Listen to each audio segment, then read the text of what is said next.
Hello welcome all of you. সমস্ত ভাই বোনকে আমি জানাই আমার ইউটিউব চ্যানেলে স্বাগত। তো আজকে দেখো আমরা চলে এসেছি একটা নতুন স্কিম নিয়ে। আমি কুন্তল চক্রবর্তী। আজকে স্কিম হচ্ছে আমাদের কন্যাশ্রী। তো আজকে দেখো আমরা যে স্কিমটা নিয়ে আলোচনা করতে চলেছি, এই স্কিমটা খুবই গুরুত্বপূর্ণ একটা স্কিম এবং খুবই ইম্পর্টেন্ট একটা স্কিম, এবং গভর্নমেন্ট এই স্কিমটার জন্য অনেক জায়গাতে পুরস্কৃত হয়েছে। বিশ্বে বিভিন্ন জায়গাতে গভর্নমেন্টের নাম হয়েছে এই স্কিমটার জন্য। তো এই স্কিমটা আমরা আজকে আলোচনা করব। আচ্ছা, এই স্কিমটা পিএসসি যে কোনো পরীক্ষার জন্য খুবই ইম্পর্টেন্ট একটা স্কিম। কিন্তু অ্যাকচুয়ালি প্রবলেমটা হচ্ছে কি, আমরা যারা গভর্নমেন্টের পরীক্ষা দিয়ে আমাদের প্রচুর স্কিমস পড়তে হয়, আমরা স্টেট গভর্নমেন্টের স্কিম পড়তে হয়, আমাদের সেন্ট্রাল গভর্নমেন্টের স্কিমস পড়তে হয়। But the most difficult problem or the difficult part of when we read a scheme or when we study a scheme is the question is that wire to focus, কোথায় আমাদের focus করতে হবে, কোনখানটা আমাদের দেখতে হবে, কোন জায়গাটা আমাকে মেনলি মনে রাখতে হবে। কারণ একটা স্কিমের অনেকগুলো প্যারামিটার্স থাকে, অনেকগুলো ডাইমেনশন থাকে। তো দেখো আজকে আমরা যে স্কিমটা পড়বো কন্যাশ্রী, এই স্কিমটা আমরা কোশ্চেন করে করে পড়বো। আমাদের মেনলি যে জিনিসগুলো ফোকাস করতে হয় সেগুলো কোশ্চেন আমি মুখে বলবো, আনসার কিন্তু এখানে লেখা আছে। তো প্রথম হচ্ছে, দেখো আমাদের যেটা দেখতে হবে যে এই কন্যাশ্রী স্কিমটা কারা ইমপ্লিমেন্ট করে, কোন ministry of West Bengal government implements করছে এই স্কিমটাকে। এই স্কিমটা ইমপ্লিমেন্ট করা হচ্ছে women and child development and social welfare ministry of West Bengal, ঠিক আছে। আচ্ছা, এই মিনিস্ট্রির এই মুহূর্তে মন্ত্রী কে আছেন? এই মিনিস্ট্রি এই মুহূর্তে তোমার যেটাকে বলা হচ্ছে concern minister or responsible minister যিনি আছেন তিনি হচ্ছেন শশী পাঁজা। সেকেন্ড কোশ্চেন হচ্ছে তোমার এই স্কিমটা কবে ইন্ট্রোডিউস করা হলো? এই স্কিমটা ইন্ট্রোডিউস করা হলো হচ্ছে October 1st 2013। এই স্কিমটার কোনো বিশেষত্ব আছে কি? অবশ্যই আছে। এই স্কিমটার মেন বিশেষত্ব হচ্ছে এই স্কিমটা হচ্ছে আমাদের brain child of our chief minister Mamata Bandyopadhyay, এবং এর যে লোগো ডিজাইনটা আছে সেটাও তিনিই করেছিলেন, ঠিক আছে। এই দুটো বিশেষত্ব। এছাড়া এছাড়া এই স্কিমটার কোনো বিশেষ বিশেষত্ব আছে? হ্যাঁ, অবশ্যই আছে। এই স্কিমটা তোমার ইউনো দ্বারা পুরস্কৃত। সেটা কত সালে হয়েছে? এটা হয়েছিল 2017-এ। সেটা কোথায় হয়েছিল? সেটা হয়েছিল নেদারল্যান্ডের হেগ শহরে। সেখানে চিফ মিনিস্টার গেছিলেন, গিয়ে উনি কিন্তু পুরস্কারটা নিয়ে এসেছিলেন। এইবারে যখন আমরা কোনো একটা স্কিম পড়ি, তো আমাদের তখন ভাবতে হয় যে এই স্কিমটার ক্রাইটেরিয়া কি, মানে যে বেনিফিশিয়ারি হবে তাকে কি ক্রাইটেরিয়া মেনটেন করতে হবে, ফলো করতে হবে, যাতে সেই স্কিমটাকে কমপ্লাই করতে হবে, রাদার যাতে সেই স্কিমটাকে অ্যাভেল করতে পারে, ঠিক আছে। সেইটা আমাদের এই ক্ষেত্রে জেনে নিতে হবে। কারণ এই স্কিমটা শুধুমাত্র এমসিকিউর পয়েন্ট অফ ভিউ থেকে ইম্পর্টেন্ট নয়। এই স্কিমটা থেকে মাঝে মাঝে কিন্তু বড় কোশ্চেন আমাদের পিএসসি দিয়ে দেয়, কোথাও এসেতে, কোথাও রিপোর্টে, কোথাও কম্পোজিশনে। আই থিঙ্ক WBCS 2000 তোমার যে 23 যে মেন্স এক্সামিনেশন হয়েছিল তাতে কিন্তু এই স্কিমটা তোমার বড় মানে কম্পোজিশনে সম্ভবত এটা এসেছিল, ঠিক আছে। তো যাই হোক, তো এই স্কিমটা আমাদের দেখে নিতে হবে। এরপরে ক্রাইটেরিয়া, এই স্কিমটাকে যদি অ্যাভেল করতে, এই স্কিমটা কাদের জন্য? এই স্কিমটা প্রথমে আমরা জানি কাদের জন্য। এই স্কিমটা হচ্ছে আমাদের ছাত্রীদের জন্য, অর্থাৎ মহিলা স্টুডেন্ট, গার্ল স্টুডেন্টদের জন্য। এখন এই যে গার্ল স্টুডেন্ট হবে, তাহলে কি সমস্ত গার্ল স্টুডেন্ট স্কিমটাকে অ্যাভেল করতে পারবে? মোটেই না। এই স্কিমটা মেনলি তোমার design for the students, girl students falling in the age group of 13 to 18, মানে ক্লাস 8 থেকে 12 এর গার্ল স্টুডেন্ট হতে হবে। এবং তারা কি শুধুমাত্র স্কুলের স্টুডেন্টই হবে? তাও না, অন্য ব্যাপারও আছে, সেটা আমি আসছি পরে। এবং এই যে স্টুডেন্টদের একটা সব থেকে বড় যে ক্রাইটেরিয়াটা যেটা তোমার এখানে কমপ্লাই করতে হবে, ফুলফিল করতে হবে, দ্যাট ইজ হচ্ছে আনম্যারিড।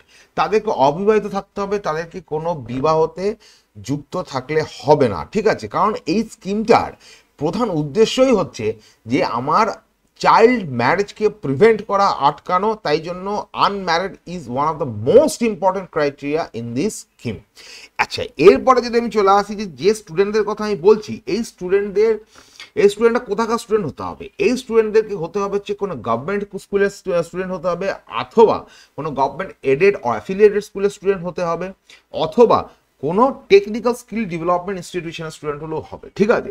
তো এই 3-4টে জায়গা কিন্তু তাদেরকে ক্রাইটেরিয়াকে কিন্তু কমপ্লাই করতে হবে। এবারে যে জিনিসটা মোস্ট ইম্পর্টেন্ট সেটা হচ্ছে এই স্কিমটা যখন তুমি not most important, one of the most important point, ঠিক আছে, পয়েন্টস। তো এই স্কিমটা যখন তুমি অ্যাভেল করতে যাচ্ছ, তোমাকে কি কি ফর্ম ফিল আপ করতে হবে, that is also very important, ঠিক আছে।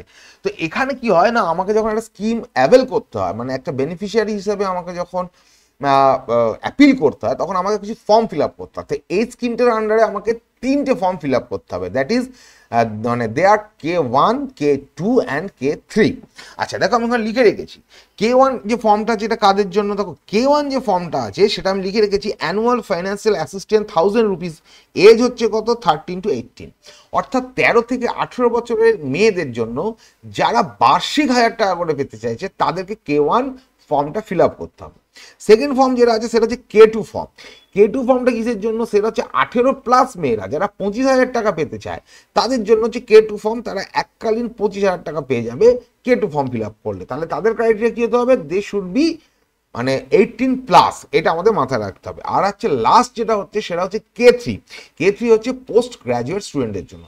আচ্ছা এই কন্যাশ্রী প্রোগ্রামের মধ্যে মানে প্রকল্পের আওতায় আজ কিছু দেওয়া হয়, তোমার বৃত্তিও দেওয়া হয়, ঠিক আছে। তোমার সায়েন্সের স্টুডেন্টের জন্য বৃত্তি হচ্ছে তোমার 2500 টাকা করে, সেটা পোস্ট গ্রাজুয়েটের ক্ষেত্রে, এবং বৃত্তি এটা অ্যাকচুয়ালি।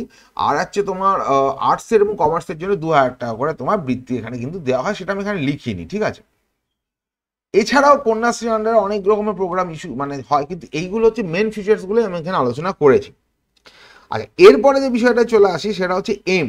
কন্যাশ্রী প্রকল্পের এম কি, দেখো এই যে কন্যাশ্রী প্রকল্পটা, যে কোনো প্রকল্পের একটা এম থাকে, একটা টার্গেটেড বেনিফিশিয়ারি থাকে, ঠিক আছে। মেন একটা প্রবলেম থাকে, একটা স্কিমের উদ্দেশ্য হচ্ছে একটা প্রবলেমকে আইডেন্টিফাই করে প্রথমে সেই স্কিমটার উদ্দেশ্যই হয় যে প্রবলেমটাকে রিজলভ করা, সেটাকে সলভ করা। তো এইখানে দেখো আমাদের যে এম আছে এই কন্যাশ্রী প্রকল্পটা মেনলি ইমিডিয়েট এম হচ্ছে দুটো, কিন্তু লং টার্ম বেনিফিট আছে, সেটা খুব ইম্পর্টেন্ট, ওটা আমরা পরের দেখবো। পরের যে আমি যে বক্সটা করেছি ওপরে নীল রঙের ডান দিকে সেইখানে আমরা দেখবো। তো এম হচ্ছে এখানে মেন ইমিডিয়েট এম, সেটা হচ্ছে দুটো।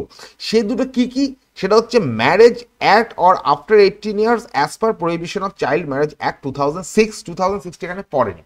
দেখো চাইল্ড তোমার prohibition of child marriage act 2006 বলছে ভাই তোমার 18 বছরের নিচে এবং 21-এর নিচে ছেলেদের এবং মেয়েদের হচ্ছে 18-এর নিচে যদি বিবাহ হয় তাহলে সেটা ইলিগাল ম্যারেজ।